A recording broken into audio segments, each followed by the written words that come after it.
हाम्रो मेरो चाहिँ कुरा सक्यो अनि अब चाहिँ हामी बिदाई कार्यक्रम हो। अनि जिन्दगीमा चाहिँ सबैभन्दा मोस्ट इम्पोर्टेन्ट कुरा भनेको चाहिँ अरूलाई दुःख दिएर भन्दा पनि दुःख देखाएर भन्दा पनि दुःख चाहिँ बुझ्नुपर्छ होइन। मन दुखाएर भन्दा पनि मन बुझाएर हिँड्न जरुरी छ सबैजनाले होइन। अनि गीत गाउन गइरहेको छु।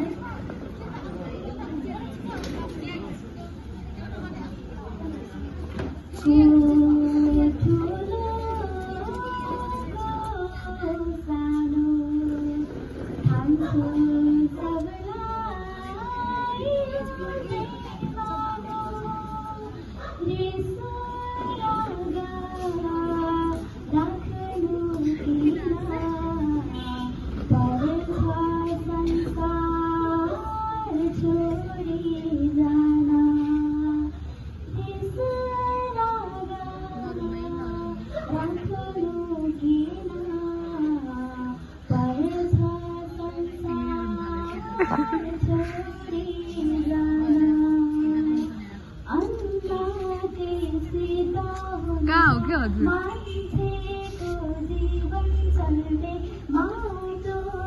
अन्तिम बाटो